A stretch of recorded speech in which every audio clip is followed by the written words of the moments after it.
qu'on a un événement, on a un thème qui touche beaucoup, beaucoup de monde. On a eu énormément de demandes là-dessus depuis quelques semaines.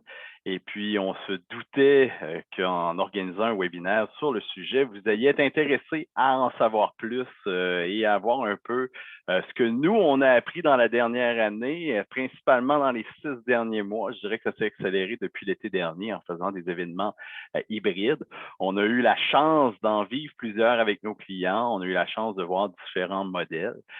Et aujourd'hui, on voulait vous partager un peu nos réflexions par rapport à tout ça. Donc, l'objectif de la rencontre aujourd'hui est vraiment de voir comment planifier un événement hybride, mais aussi on va faire une petite parenthèse sur pourquoi on devrait organiser un événement hybride.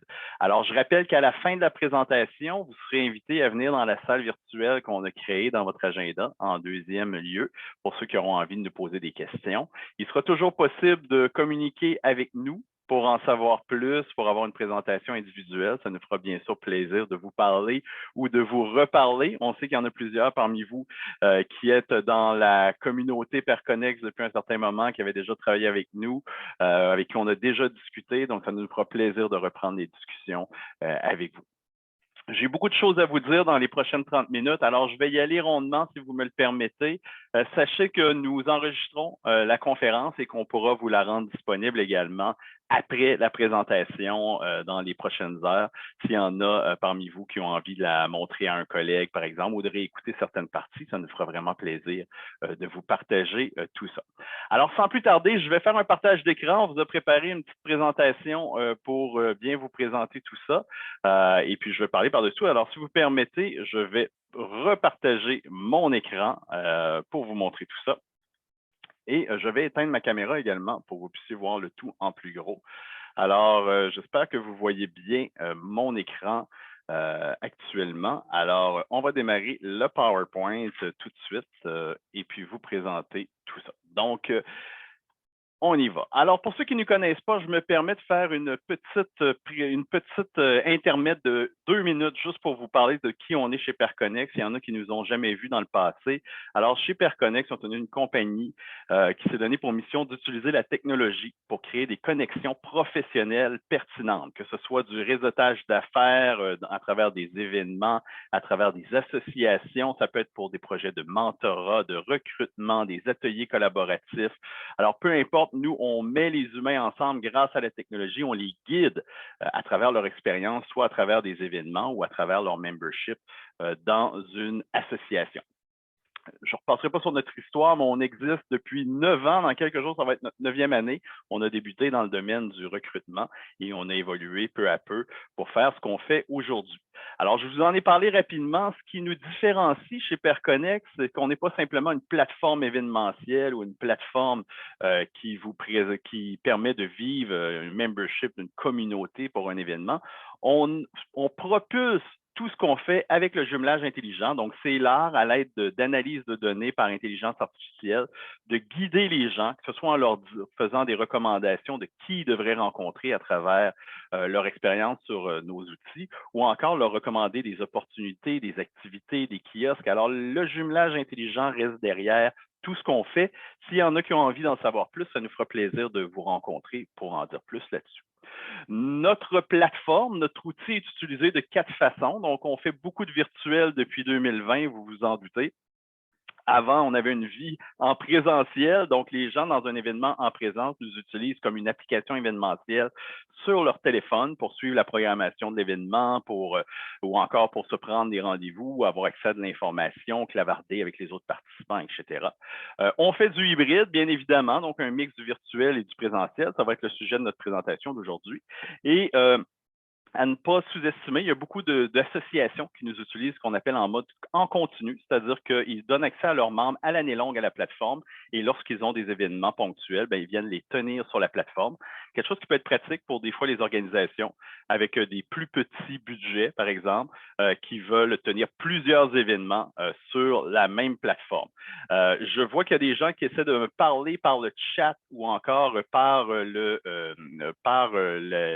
Q&A, là, les questions-réponses. Alors, je pourrais répondre à vos questions à la fin de la présentation ou encore de vive voix dans le salon virtuel qu'on a créé, comme je disais, à la toute fin.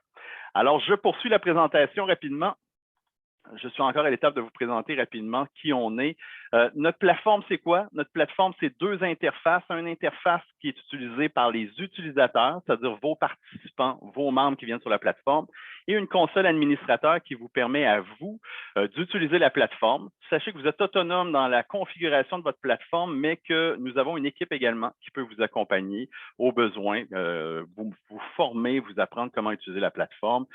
Donc, ça fait partie de tous nos mandats. Vous avez toujours quelqu'un qui vous accompagne également pour le soutien technique pendant vos événements auprès de vos participants. Je vous montre très rapidement un peu à quoi ça ressemble la plateforme. Donc là, ici, on est dans la console administrateur que seuls vous, les organisateurs, vous voyez. Vous pouvez utiliser tout ça pour gérer vos participants. On a un éditeur de courrier, de questionnaires qui vous permet de créer des questionnaires de jumelage, etc. Nous avons un module d'envoi courriel. Donc, quand on parle d'envoi courriel, donc vous pouvez communiquer avec vos membres. On a également des notifications semi-automatisées et automatisées qui peuvent être envoyées par SMS à vos participants. Vous avez un éditeur pour créer vos activités qui seront diffusées dans la plateforme. Nous avons également des générateurs qui peuvent utiliser justement le jumelage intelligent pour optimiser les rencontres entre des participants. Ça peut être pour faire un plan de salle, pour organiser une activité de speed networking. Ça peut être pour organiser une activité de rencontre B2B entre des acheteurs, par exemple, et des sous-traitants. Donc, cet outil-là vous permet de configurer. C'est un bel outil. C'est une des choses qui nous différencie, qui vous permet vraiment d'optimiser les rencontres que vous allez créer pour vos participants en utilisant la compatibilité entre les participants. Alors, j'ai Pierre qui me demande dans les questions, qu'est-ce que le jumelage intelligent? Ben, le jumelage intelligent, c'est exactement ça, c'est de dire qu'on mesure la compatibilité ou la complémentarité entre les participants, entre des utilisateurs, et ensuite qu'on va les guider en leur faisant des recommandations de qui ils devraient rencontrer ou encore de quelle activité, quel kiosque, quelle opportunité ils devraient consulter. Donc, c'est vraiment un outil d'aide à la décision pour aider les participants à suivre l'événement et à mieux choisir comment ils investiront leur temps pendant l'événement. Alors, je poursuis avec notre présentation. On a également des nombreux rapports dans notre outil administrateur qui vous permettent de vivre l'événement et puis de suivre en direct ce qui se passe sur votre plateforme. Alors, voilà. Du côté des utilisateurs, vous êtes en train de le vivre. Vous êtes sur la plateforme. Là, on a fait quelque chose de très, très simple. On a une dizaine de modules qui peuvent être activés, désactivés. L'interface visuelle est complètement personnalisable, comme vous allez le voir. Il y a une page d'accueil qui vient donner un aperçu où on peut intégrer des contenus. Les gens vont vivre leur événement à travers un agenda dans lequel ils vont aller voir les activités. On peut intégrer de la web diffusion à travers l'événement. Ça peut être quelque chose fait par des compagnies spécialisées. Je sais qu'il y en a plusieurs qui écoutent le webinaire aujourd'hui. Alors, on peut travailler avec vous pour retransmettre votre feed que vous filmez avec vos clients directement à travers la plateforme ou encore, on peut décider si on veut avoir un budget plus petit d'utiliser un Zoom, comme ce que vous êtes en train de voir en ce moment. Donc, c'est simplement un Zoom embeddé directement dans la plateforme. Toutes les technologies peuvent être embarquées directement dans l'interface de la plateforme. On a un onglet de programmation qui peut permettre aux gens de personnaliser leur agenda, de s'inscrire à des activités. On peut même permettre le paiement lorsqu'on a des activités qui sont payantes. Bien évidemment, notre module de réseautage qui présente la compatibilité calculée par le jumelage intelligent entre les participants. On va expliquer cette compatibilité-là et ça va permettre le clavardage, la prise de rendez-vous. On a un module de vidéoconférence, donc où on peut tous ouvrir nos caméras directement d'intégrer à la plateforme, ce qui permet aux gens de se parler. Là, vous avez une photo ici de à quoi ça ressemble lorsqu'on se parle. On fait du réseautage virtuel à travers la plateforme. Sachez que la prise de rendez-vous peut également être faite en salle ou en format hybride. C'est-à-dire que nos outils sont capables d'identifier est-ce que la personne est sur place, est-ce qu'elle est à distance. Si on fait du réseautage entre personnes qui sont à distance, on va utiliser bien sûr la vidéoconférence, le virtuel. Et lorsque c'est du réseautage sur place, on va assigner un lieu physique automatiquement aux participants pour qu'ils puissent se rencontrer. Par exemple, un numéro de table, un numéro de salle où le rendez-vous pourra avoir lieu. On a des kiosques virtuels qui peuvent présenter des organisations, qui peuvent présenter des programmes, des entités. un module d'opportunités qui peut être utilisé pour présenter des opportunités d'affaires, des offres d'emploi, des modules d'échange, forums de discussion, table ronde, etc. Une médiathèque qui permet de diffuser des vidéos, des contenus textes, etc. Donc, voilà, encore une fois, là, notre outil de visioconférence, à quoi ça peut ressembler lorsque plusieurs personnes qui se connectent directement dans l'interface. Alors, c'est un survol très, très rapide, mais ce n'était pas pour ça qu'on était là aujourd'hui. On est là pour parler d'événements hybrides. Mais c'était bien quand même pour ceux qui ne connaissent pas de vous présenter un peu ce qu'on fait pour que vous sachiez comment on va intervenir à travers cet événement hybride-là. Alors, avant de commencer, on a rajouté une parenthèse dans le titre pourquoi miser sur le hybride. Alors, si vous êtes ici, c'est que vous avez probablement déjà un intérêt pour le sujet. Peut-être que vous êtes en train d'y songer. Peut-être que vous êtes en train d'essayer de convaincre les gens chez vous que ça pourrait être une idée, ou peut-être que vous n'êtes pas encore convaincu. Alors, je vais vous fournir quelques arguments de pourquoi on pense que le hybride, c'est l'avenir de l'événementiel. Du moins, ça le sera pour la prochaine année, selon nous, dans le contexte actuel. Alors, la raison principale pour laquelle on vous invite à miser sur le hybride, c'est pour avoir de la prévisibilité dans la continuité de vos opérations. Alors, on revient en arrière. Vous avez tous connu un automne probablement où il y avait de l'espoir, où vous vous disiez « Ah, enfin, on peut revenir graduellement au présentiel. » On avait de plus en plus d'événements et on se disait « Après les fêtes, ça va être parti. » Et tout d'un coup, mi-décembre, le variant Omicron frappe, les cas explosent et là, vous vous ramassez à tout devoir recommencer. Vous commencez votre année 2022 en vous demandant qu'est-ce que je fais avec mes événements. Et là, vous avez différentes options. Vous pourriez décider d'annuler l'événement ou encore de le repousser à plus tard, mais on s'entend que quand vous repoussez à plus tard, souvent, c'est pour remplacer d'autres événements qui auraient eu lieu de toute façon plus tard dans le temps, par exemple à l'automne. Alors, c'est l'équivalent d'en annuler un des deux. Vous pouvez décider de dire, ben, on va le faire en 100% virtuel, mais là, qu'est-ce qui arrive s'il y a un assouplissement et là qu'on permet les gens en salle, ben là, vous allez vous priver d'une partie des personnes qui préfèrent être en salle. Ou encore, vous pourriez dire, ben, moi, je fais un acte de foi, puis je continue à organiser un événement en 100% présentiel, puis on espère que rendu là, tout va être beau. Mais on ne sait pas qu'est-ce qui va avoir lieu rendu là. Je vous présente ici très rapidement, ça, j'ai tiré ça du site de l'INSPQ. C'est un peu la variation des cas depuis mars 2020, vous voyez avec la dernière vague qu'on vient de connaître, avec quelques moments clés où il y a eu soit des assouplissements ou encore il y a eu des allègements des mesures sanitaires par le gouvernement. On voit qu'on est dans des montagnes russes depuis quelques mois. D'un côté, on voit le milieu des affaires, le milieu de l'événementiel qui fait des pressions pour qu'on ait un peu de prévisibilité pour ce qui s'en vient. Puis c'est parfait. On espère pouvoir revenir en salle. On le voit beaucoup dans les médias. Puis de l'autre côté, dans les médias, on voit encore qu'il y a un nouveau variant, le BA2, qui s'en vient, qui est rendu au Canada, qui serait 33 plus contagieux que le Omicron, qui était déjà très contagieux. Est-ce qu'il sera plus grave? Est-ce qu'il sera moins grave? C'est vraiment pas clair de ce qui va se passer par rapport à tout ça. Alors, qu'est-ce qu'on fait avec ça? Qu'est-ce qui va se passer dans le futur? C'est très dur de le prévoir. Alors, suivons tout ça. Pourquoi miser sur les hybrides? Ben justement, c'est pour réussir à dire, ben on va de l'avant, peu importe ce qui arrive, on fixe la date de notre prochain événement, on commence la planification, on commence à prendre des inscriptions, on sait que ça va être en hybride, il y aura du virtuel et du présentiel, et peu importe ce qui arrivera, l'événement pourra avoir lieu. On ne sera pas à la merci des assouplissements ou des resserrements sanitaires. J'aimerais vous raconter une petite histoire à cette étape-ci. Une journée qu'on a vécue avec un de nos clients, la première heure, le secrétariat aux alliances économiques de la Nation CRI en Abitibi-Témiscamingue. C'est le CEN4, comme il s'appelle. Ils ont une plateforme avec nous qui s'appelle AIA, sur laquelle ils accueillent leurs membres. C'est la communauté CRI. Ils font des maillages avec les communautés allochtones du reste du Québec. Alors, ils avaient une journée maillage qui devait avoir lieu en hybride en décembre dernier. Alors, qu'est-ce qui arrive en décembre? 5 jours avant l'événement, le gouvernement de la communauté CRI, le gouvernement Iuichi, envoie une directive qui dit à tous les membres des communautés éloignées qu'ils ne devraient pas être en contact avec les gens du Sud. Pourquoi? Parce que dans les communautés éloignées, ils ont peur de ramener le virus, ils n'ont pas accès à des soins de santé de qualité, etc.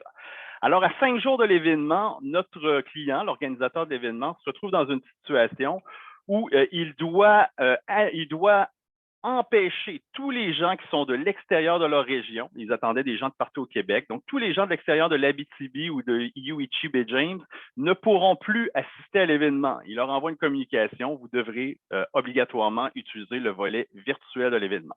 Alors, en ayant planifié l'événement en hybride avec une plateforme, on a pu, en quelques clics, réussir à changer l'événement, à poursuivre en continuité ce qui avait déjà été planifié et à permettre à tous de vivre l'expérience de l'événement. Il y avait des gens sur place, les gens de la région. En parallèle, il y en a qui vivaient l'événement sur la plateforme. On voit ici une des représentants de notre client qui suivait des rendez-vous sur la plateforme en parallèle de ce qui se passait sur scène. On avait des gens dans la salle qui faisaient des rendez-vous en présentiel, des gens de la région. Et parfois, ils pouvaient changer leur rendez-vous pour faire un rendez-vous en virtuel. Ils avaient amené leur ordinateur ou un appareil portable et ils pouvaient varier du présentiel au virtuel. On avait des rencontres qui se faisaient uniquement en virtuel, également avec des gens qui n'étaient pas sur place. Il y avait des gens de notre équipe qui étaient sur place pour guider les participants, lorsqu'il y avait des questions, ils voulaient comprendre comment la plateforme fonctionnait, comment faire les rendez-vous. Donc, nous, on guidait les participants et l'événement a pu avoir lieu. Ça a été un grand succès. Pour ajouter une touche d'imprévisibilité au-delà du virus, du coronavirus et tout ça, la veille de l'événement, il y a eu une grosse tempête de neige en Abitibi, ce qui fait qu'il y a une autre partie des participants qui ont décidé de ne pas venir parce que ça venait de partout dans la région. C'est une grande région. Alors, le fait d'avoir planifié en hybride, ça permettait en quelques clics de changer des participants qui devaient être sur place pour les mettre en virtuel et ils ont pu vivre l'événement sans devoir rembourser des billets ou encore annuler l'événement. Et ça a été un très, très grand succès. Alors, ne soyez pas à la merci des changements, oui, de la COVID, mais il y a plein d'autres aussi imprévus qui peuvent avoir lieu, qui pourraient vous obliger d'annuler un événement. On pense à ce qui se passe, il y a des manifestations, des choses, la température, on ne sait jamais. Alors, votre événement pourra toujours avoir lieu. Notre deuxième argument sur pourquoi miser sur le hybride, c'est d'augmenter la portée de votre événement. Alors, ce qu'on veut dire par là, c'est d'avoir plus de participants. Alors, comme organisateur d'événements ou gestionnaire d'association, vous recevez probablement plein d'appels en ce moment de gens qui vous disent « Moi, j'ai hâte de retourner en salle. » Les gens qui ont très, très hâte, ils sont vocaux. Là. Moi, j'en organise des événements, puis ils nous appellent, ils nous le disent « Je suis tanné du virtuel, j'ai hâte de retourner en salle et tout ça. » Mais gardez en tête qu'il y a toujours des gens aussi qui aiment le virtuel, qui aiment rester, qui désirent le rester. Je vous ai sorti deux titres d'articles de journaux, là, mais il y a un volet de gens qui restent craintifs d'attraper le virus, soit parce qu'ils ont une santé fragile ou simplement parce qu'ils sont craintifs, qu'ils n'ont pas envie de l'attraper. Alors, ces gens-là n'ont peut-être pas envie tout de suite, au stade où on est actuellement, même si les mesures sanitaires le permettaient, de dire « je retourne en salle ». Ces gens-là ne vont pas acheter de billets pour un événement en salle parce qu'ils ont des craintes. Et en parallèle, il y a des statistiques qui montrent de plus en plus que les travailleurs, les professionnels apprécient le télétravail, ils souhaitent y rester. Ça ne veut pas dire qu'ils ne vont pas vouloir aller dans un événement de temps en temps, mais quand même, il y a des gens qui aiment ce volet-là de ne pas être obligés de se déplacer pour aller dans des événements. Ce que je veux vous dire là-dessus, c'est qu'il y a deux types de personnes. Il y a des gens qui disent, moi, je veux absolument retourner en salle, puis il y en a qui vous disent, moi, je suis bien en virtuel, puis j'aimerais poursuivre, du moins pour le moment, en virtuel. Alors, si vous optez pour du 100% virtuel ou du 100% présentiel, vous vous priverez obligatoirement d'une partie de vos clients. Ceux qui veulent rester en virtuel ne sont pas les plus vocaux, ils ne vous appelleront pas pour le dire. Mais vous allez le voir dans la billetterie, puis on l'a vécu cet automne, les gens qui tentaient du 100% présentiel, souvent la billetterie était au-dessous des espérances, ils auraient aimé avoir plus de monde. Ben, je pense que ça s'explique en partie par ça. Alors, la solution pour ça, c'est de dire on mise sur le hybride. On va offrir les deux options à tout le monde, puis on va même leur offrir la flexibilité de changer à la dernière minute vers un ou vers l'autre selon comment la situation sanitaire évolue. Vous allez élargir votre public cible, avoir plus de participants. Et l'autre chose qu'on a découvert beaucoup pendant la pandémie, c'est que vous allez pouvoir atteindre des gens qui sont plus éloignés géographiquement, qui peuvent même être à l'étranger. On voit beaucoup d'événements qui attirent des gens de l'étranger. Nous, on le voit par nos statistiques quand ils s'inscrivent. Et ce sont des gens qui, de toute façon, n'auraient pas acheté de billets pour vos événements en présentiel. Alors, vous élargissez votre public cible, ce qui va vous permettre également d'offrir une expérience enrichie pour vos participants. Ça, je vais l'aborder plus en détail dans quelques secondes, mais voici ce que je veux dire par offrir une expérience enrichie. Vous allez pouvoir repenser la ligne de temps de votre programmation. Là, vous ne comprenez probablement pas ce que je veux dire. Je vous l'explique dans quelques secondes. Vous allez pouvoir bonifier votre programmation et également utiliser plus d'outils pour monétiser votre événement, que ce soit en billetterie ou encore en allant chercher des partenaires, des commandites. Alors, pourquoi j'arrive à là? Ben, parce qu'en augmentant aussi la portée de votre événement, en réussissant à rejoindre un plus grand public, ben, vous allez pouvoir intéresser davantage de partenaires, des commanditaires, etc., pour votre activité. Alors, même les experts le disent, le futur de l'événement est hybride. Il va falloir y penser. Je sais que ça complique un peu l'organisation traditionnelle de ce qu'on a vécu, mais vous allez voir qu'en travaillant avec des compagnies spécialisées comme la nôtre, ben, vous pouvez facilement organiser ça sans que ça devienne trop complexe parce que nous, on s'en charge du volet de prévoir le virtuel pour le hybride, je dirais. Alors, j'arrive à la deuxième partie de la présentation. Comment vous devriez planifier vos événements en hybride? Comment y penser?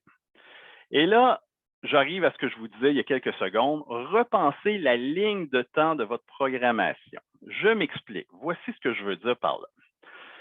J'ai créé ici là, les grands blocs habituels d'un événement. Là, vous allez me dire, il y en a plein d'autres, mais disons que 90 de ce qu'on trouve dans un événement d'affaires ou un événement professionnel, corporatif, souvent, ça va se retrouver dans ces quatre grands blocs-là. Donc, les conférences, présentations, c'est du contenu qu'on voyait sur scène souvent. Il y avait quelqu'un devant qui parlait et tout ça. Le volet atelier, table ronde, qui était plus le contenu participatif, c'est-à-dire souvent des workshops, les gens s'assoyaient autour d'une table, travaillaient, échangeaient entre eux. Le troisième volet, c'est tout ce qui était kiosque, exposant, présentation. On voyait souvent ça en marge des événements, où il y a des événements qui étaient vraiment spécialisés juste pour ça. Et le quatrième volet, qui est le réseautage. Là, il y a plein de gens qui me disent, nous, on ne veut plus faire de virtuel, les gens ont hâte de se voir. Puis en même temps, ils me disent de l'autre côté de la bouche, nous, on ne fait pas de réseautage dans nos événements, c'est pas pour ça qu'on fait ça. Du réseautage, là, que vous le vouliez ou pas, il y en avait dans tous vos événements. Donc, réseautage, là, ça ne veut pas juste dire le fameux cocktail avec un verre de vin dans la chambre de commerce. Là, il y en a plein qui associent ça uniquement à ça. Qu'est-ce qu'on entend pour réseautage? C'est les échanges entre les participants. Les gens, on ne se le cache pas, ils vont dans vos événements, oui, pour les présentations, oui, pour le contenu, mais ils vont aussi parce qu'ils ont envie de rencontrer des gens, échanger. Puis c'est exactement pour ça plusieurs événements virtuels n'ont pas été appréciés, c'est parce que lorsqu'on ne planifiait pas avec les bons outils d'offrir du réseautage, ben, vos participants, on les privait de ça. Et ensuite, ils disaient, ben, j'ai pas eu de plaisir à aller dans cet événement-là, j'ai pas pu échanger, etc. Alors, le réseautage fait partie intégrante de tous les événements. C'est très rare les gens qui arrivent à un événement et qui n'auront pas une discussion avec les gens dans le vestiaire avant de rentrer dans la salle, avec les gens assis autour d'eux avant et après les conférences, en sortant de la salle. Il y en a toujours du réseautage dans les événements. Alors oui, il faut le prévoir et ça se fait en présentiel, en virtuel et ça peut se faire en hybride. Alors le point de cette diapositive-là, c'est que tous les éléments peuvent se faire en 100% présentiel, en 100% virtuel et oui, tout peut se faire aussi en hybride. Mais quand on parle d'hybride, qu'est-ce qu'on veut dire? Ben, souvent, les gens vont penser que le hybride, ça veut dire qu'on va tout faire en même temps, que ma programmation va être 50% sur place, 50% à distance, mais que les gens vont vivre exactement la même expérience. Est-ce que c'est vraiment ça, le hybride? Ben, moi, je vous partage notre expérience. J'ai écrit les 6 derniers mois, mais je vous dirais plus de la dernière année, de ce qu'on a vécu dans le réel pour des événements hybrides. Ça se divise en 3 types. On avait des événements hybrides purs. Un événement hybride pur, c'est un événement, comme on vient de le présenter dans l'exemple avant, où tout se passe. La programmation se fait à la fois à distance et sur place. Les gens vivent tout en même temps ensemble, du réseautage aux conférences, etc. Ils vivent tout. Mais on a vécu aussi d'autres types de hybrides qui peuvent être intéressants dans la planification de votre programmation. On a vécu ce que j'appelle du hybride successif. Ça veut dire votre événement avait une partie en présentiel, par exemple, pendant 1 ou 2 jours au début, c'était 100% présentiel, et ensuite, il était suivi de 1 ou 2 jours 100% virtuel. Donc, le hybride se faisait, l'événement avait une partie virtuelle, une partie présentielle, mais les deux n'avaient pas nécessairement lieu en même temps. Les deux se passaient. Des fois, ça commençait par le virtuel suivi du présentiel, des fois, c'était l'inverse. Donc, ça, c'est quelque chose qu'on a vu beaucoup. L'autre chose qu'on a vu, c'est du hybride que je dirais en parallèle, c'est-à-dire que les gens, au même moment, il y avait des gens en virtuel et des gens en présentiel, mais ils ne vivaient pas exactement la même programmation. il y avait des activités qui étaient uniquement disponibles pour votre public en virtuel et d'autres qui étaient uniquement disponibles pour votre public sur place. Alors, c'est vraiment comme s'il y avait deux programmations en parallèle et souvent, à certains moments clés de la journée, là, on se remettait ensemble, par exemple, pour les plénières qui étaient en salle, mais qui étaient aussi rediffusées sur la plateforme avec de la web diffusion. Alors, le hybride, ce n'est pas nécessairement de penser à ce que tout ait lieu en même temps, pareil. Vous avez des munitions pour jouer. Alors, quand vous venez ici créer votre programmation, dites-vous que chaque élément de votre présentation, de votre programmation peut avoir lieu en présentiel ou en virtuel. Lorsqu'on imaginait un événement 100% présentiel, ben, c'était facile. On louait des salles, on louait un lieu physique. Alors, tout devait avoir lieu en même temps pendant qu'on était dans la salle. Mais si on pensait à du hybride pur, alors là, ça voudrait dire que vous dédoublez toute votre programmation en format virtuel et la même programmation qui est offerte en salle pourrait avoir lieu pour les gens à distance. Si on y allait avec un hybride en parallèle, alors pendant l'événement, il y aurait une programmation pour les gens en salle et une programmation qui est développée en parallèle pour les gens en virtuel, où il y aurait des contenus, par exemple, qui pourraient être différents. Et un hybride successif, ben là, vous auriez, par exemple, une première partie de l'événement qui a lieu 100% en salle et quelques jours plus tard, une autre partie de l'événement qui est 100% virtuel, peut-être avec les mêmes participants à voir. Alors, ça permet déjà de débâtir une partie des préjugés, je dirais, sur le hybride où on pense que tout doit se passer en même temps. Dans la réalité, là, c'est souvent pas 100%, c'est un mix de tout ça ensemble, mais vraiment, c'est ce qui peut arriver. Alors, quand on vous dit de repenser la ligne de temps de votre événement, ouvrez votre plateforme avant l'événement, laissez-la ouverte après. Vous avez votre partie présentielle qui a lieu peut-être avec du hybride pur, mais avant et après, vous pouvez aussi ajouter, venir bonifier votre programmation avec du virtuel. Alors, comment on fait pour bonifier sa programmation? Bon, on ajoute des éléments en virtuel avant et après l'événement. On peut prolonger le réseautage qui a eu lieu sur place en virtuel après l'événement. Je donne un exemple ici d'un bel événement, par exemple, qu'on peut créer un événement hybride. Alors, j'ai ajouté en rouge des éléments de contenu qui peuvent uniquement avoir lieu en virtuel, qui viennent modifier un événement qui serait hybride. Alors, par exemple, avant l'événement, il y aurait possibilité à l'aide d'une plateforme d'envoyer des vidéos préparatoires pour les participants, d'ouvrir des forums de discussion, de permettre la prise de rendez-vous pour que les gens préparent leur réseautage le jour de l'événement. Ensuite, vous avez un événement qui se passe en hybride le jour de l'événement, donc il y a des gens sur salle, en salle, des gens à distance. Et après l'événement, vous poursuivez l'expérience événementielle en mettant des rediffusions des conférences. Peut-être qu'il y avait des ateliers en parallèle, les gens n'ont pas pu tout voir. Vous pouvez poursuivre les forums de discussion, poursuivre le volet virtuel des kiosques d'exposants ou encore du réseautage. Il n'est pas rare, par exemple, qu'on va permettre aux participants jusqu'à un mois après l'événement de continuer à prendre des rendez-vous en virtuel. Alors là, vous venez vraiment bonifier votre programmation pour offrir quelque chose de très intéressant et de varié. C'est pas juste dire je réplique ce que je fais en salle en virtuel, c'est dire je viens créer une valeur ajoutée pour les participants. Quand je reviens ici rapidement, vous pouvez avoir des outils pour monétiser votre événement hybride. Ben, on le dit, vous avez plus de participants. Faites-vous-en pas, il était 30, j'ai presque terminé. Il me reste à peu près 2 ou 3 diapositives. Donc, vous pouvez monétiser vos événements. Vous pouvez ajouter des catégories de billets. Il n'est pas rare, par exemple, que vous allez avoir une catégorie moins chère pour les gens 100% virtuels, des billets un peu plus chers pour le présentiel, mais vous pouvez aussi créer des billets, par exemple, VIP, où il y aura des services ou des choses qui seront offertes uniquement aux VIP, des gens qui auront payé plus cher, des rencontres de réseautage exclusifs, des ateliers exclusifs, des choses comme ça. Et vous pouvez prolonger et multiplier les occasions de visibilité pour vos commanditaires. Dans tous les éléments d'une programmation hybride, vous pouvez inclure vos commanditaires. Je vous mets quelques exemples sur la plateforme. Bien sûr, vous pouvez créer des kiosques où vous pouvez donner de la visibilité à vos partenaires. Vous pouvez les inclure dans votre programmation, que ce soit juste de la visibilité logo, mais vous pouvez aussi leur offrir des ateliers, des cliniques d'experts pour vraiment qu'ils puissent rencontrer vos participants, des vidéos que vous allez intégrer à travers la plateforme. Donc, il y a plein de manières de venir monétiser la plateforme en donnant plus de visibilité à vos participants. Et je termine avec le dernier point. Je vois que j'ai quelques questions. Je vais y répondre à la toute fin. Euh, Quand vous arrivez pour créer votre événement, bien sûr, il sera possible de bien choisir ses fournisseurs. C'est important. Alors, comment on choisit ses fournisseurs pour du virtuel? Ben, il y a des fournisseurs qui vont intervenir avant, pendant et après l'événement. On les repasse. Chez Perconnex, on n'est pas une compagnie de planificateurs d'événements.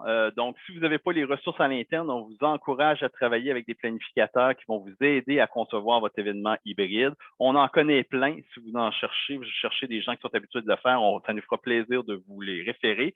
Mais souvent, nos clients ont déjà les ressources à l'interne pour concevoir l'événement. Vous allez devoir publiciser votre événement, donc ça va vous prendre tout ça. Et là, pour l'inscription, ben là, j'ai mis un petit Perconnex plutôt qu'un crochet, c'est qu'on peut vous aider. On a notre propre plateforme d'inscription pour prendre les inscriptions. Ça peut être gratuit ou payant. Il peut y avoir différentes catégories. On peut vous aider à intervenir si vous n'avez pas déjà votre système. Si vous utilisez un autre système, on va simplement se brancher au système que vous avez déjà.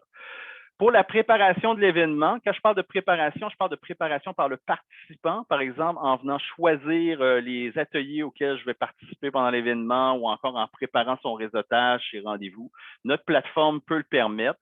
Tout ce qui est la communication avec vos participants une fois qu'ils sont inscrits, leur envoyer des rappels, leur envoyer un email pour leur dire, par exemple, nous avons diffusé des nouveaux contenus dans la médiathèque, des trucs comme ça.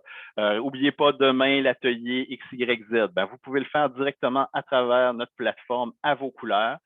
La plateforme virtuelle, bien sûr, on est connu pour ça. On l'offre. L'application événementielle pour ceux qui veulent le vivre sur leur téléphone, nous l'offrons également. Le générateur d'agenda, donc là, c'est si vous êtes dans un événement où il y a du réseautage, vous voulez organiser des rencontres, optimiser un plan de salle, faire des rencontres B2B, un speed networking, un speed jobbing. On peut le faire avec notre outil et ensuite diffuser directement les agendas créés à travers la plateforme des participants. Et là, vous allez avoir l'autre volet plus traditionnel auquel vous êtes habitué. Louer vos salles, votre mobilier, l'audiovisuel en salle. Ça, c'est un partenaire clé pour Perconnex. Nous, on n'est pas une compagnie d'audiovisuel. Je sais qu'il y en a dans la salle, mais on va travailler avec eux. On travaille avec les compagnies d'audiovisuel, ce sont nos partenaires. Eux vont être sur place avec leurs techniciens, ils vont filmer l'événement et nous, on va le rediffuser à travers la plateforme directement. Faites attention de bien choisir votre compagnie d'audiovisuel. L'expérience nous a montré qu'il y en a certaines qui ne sont pas spécialisées pour le volet web diffusion. La plupart le font, mais quand même posez des questions quand vous choisissez votre compagnie d'audiovisuel pour être sûr de ne pas être obligé de faire rentrer un autre fournisseur juste pour web diffuser l'événement. On l'a vu dans le passé malheureusement, donc posez des questions, être sûr que la personne est capable de filmer l'événement sur place, mais également de le rediffuser sur le web pour qu'on puisse le diffuser à travers notre plateforme. Et ensuite, bien sûr, les autres traditionnels comme le traiteur. L'animation, j'ai mis Perconnex entre parenthèses ici. On n'est pas des animateurs d'événements, mais sachez qu'on pourrait, par exemple, animer des volets réseautage. Donc, nous, on peut s'occuper d'animation, mais uniquement pour le volet réseautage, animer des salons réseautage, des trucs comme ça, on le fait pour vous. Et envoyer vos formulaires d'évaluation à la toute fin. Alors, dites-vous que tout ça, il est possible de nous utiliser, d'utiliser d'autres fournisseurs externes pour certaines parties si vous le préférez. Mais en gros, vous allez avoir vos fournisseurs traditionnels pour la salle, traiteur, etc. Vous allez avoir votre compagnie d'audiovisuel qui va faire la web diffusion également et la plateforme qui vient compléter l'autre volet pour que les gens puissent le vivre. Je m'arrête là. Je vais revenir avec vous quelques secondes pour que vous puissiez me voir un peu. Alors voilà. Je m'en vais vous rejoindre dans la salle pour répondre à vos questions, ceux qui le veulent. Juste avant, j'ai quelques questions. On me demande est-ce que ce sera possible de recevoir la présentation. Bon, on ira la poser dans la médiathèque. Là, il n'y a pas de médiathèque en ce moment dans la plateforme. On en activera une où on ira mettre le PowerPoint que vous venez de voir et également, vous pourrez voir le vidéo, la rediffusion. Si ça vous tente, on vous enverra un courriel au moment que ça sera prêt pour que vous puissiez aller voir tout ça. Alors, je vais dans le chat également. Donc, parfait, c'est des gens qui nous disaient tout simplement là, qui quittaient ou des choses comme ça, donc rien de grave. Donc, je m'en vais dans le volet réseautage. Donc, dans votre agenda, il y a une deuxième activité qui s'appelle période de questions. Il vous suffit d'aller là. cliquer sur période de questions et on va rentrer en visioconférence. On sera tous ensemble, caméra ouverte et on pourra échanger les uns les autres. Si c'est la première fois que que vous utilisez la plateforme, n'oubliez pas de permettre à votre navigateur web d'utiliser votre caméra et votre micro. Il va vous le demander à la première connexion pour lui permettre, bien sûr, de l'utiliser. Si vous l'avez déjà utilisé dans le passé, ça va se faire de manière automatique. Alors, je vous remercie tout le monde. N'hésitez pas à communiquer avec nous si vous avez des questions et je vous rejoins dans la salle de questions. Merci, au revoir.